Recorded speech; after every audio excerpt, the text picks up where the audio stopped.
Bahasa Inggris ialah sit, dan bersama-sama ialah, together, dalam kuliah ialah. in lectures. Coba dengarkan Don. Dia akan mengucapkan kalimat tadi seluruhnya. They sit together in lectures.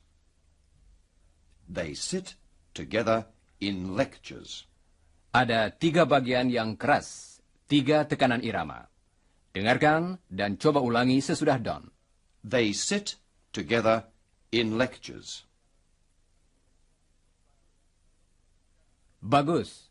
Sekarang coba ulangi tiap-tiap kalimat tentang Iwan dan Chris sesudah diucapkan oleh Don. They go to uni. They study engineering.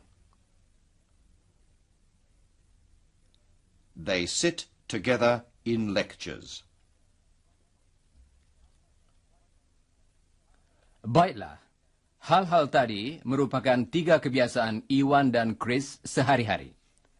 Dalam bahasa Inggris, kalau berbicara tentang kebiasaan sehari-hari, kita memakai bentuk dasar kata kerja Go, study, and sit.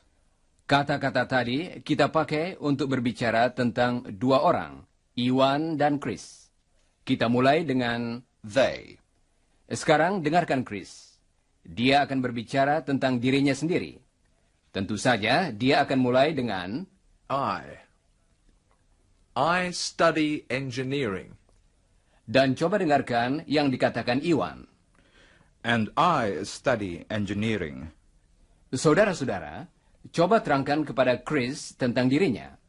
Tentu saja saudara mulai dengan, You. Yes. You study engineering. iramanya sama dengan kalimat yang mulai dengan, They and I. They study engineering.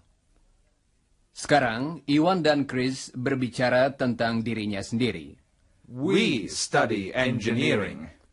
Dalam contoh yang berikut, kita akan mendengar suatu bunyi tambahan pada akhir kata kerjanya, karena Chris akan berbicara tentang Iwan. He studies engineering. Studies. Dengarkan lagi. He studies engineering. Saudara masih ingat bukan, kalau kita berbicara tentang satu orang lain, kita menambahkan s pada kata kerjanya. Akhiran ini pada kata Study. diucapkan sebagai, Z. Studies. coba ucapkan sesudah Don. Studies. Bagus. Sekarang Chris akan berbicara tentang Iwan lagi. Dengarkan dan ulangilah. He studies engineering. Satu hal lagi yang akan kita tinjau kembali. Andaikan kita berbicara tentang seorang mahasiswi, yakni satu orang lain, jadi, Studies.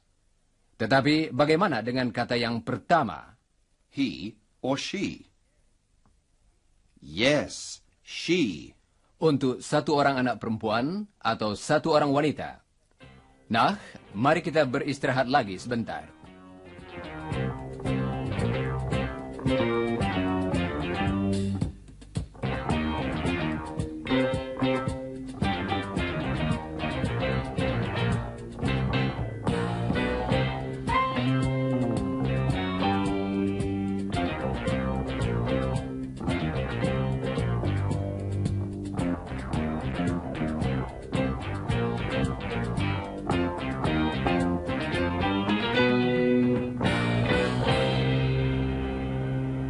Saudara pendengar, saudara mengetahui bahwa Chris tinggal di kota Sydney, Australia.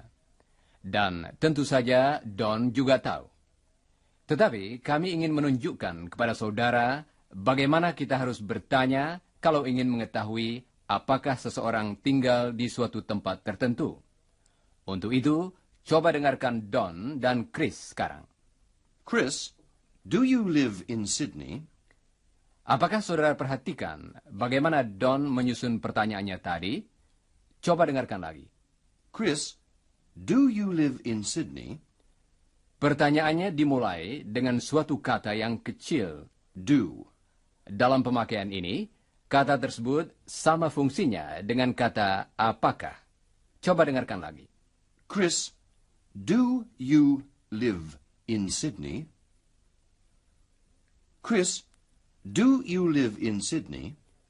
Sekarang, coba dengarkan jawabannya. Yes, I do. Kata tadi dipakai dalam pertanyaan dan dalam jawaban yang bersifat mengiyakan. Dengarkan pertanyaan dan jawabannya lagi. Chris, do you live in Sydney? Yes, I do. Apakah saudara perhatikan bahwa dalam jawabannya, kata tadi diucapkan dengan lebih keras dan dengan tekanan? Coba dengarkan Chris lagi. Yes, I do.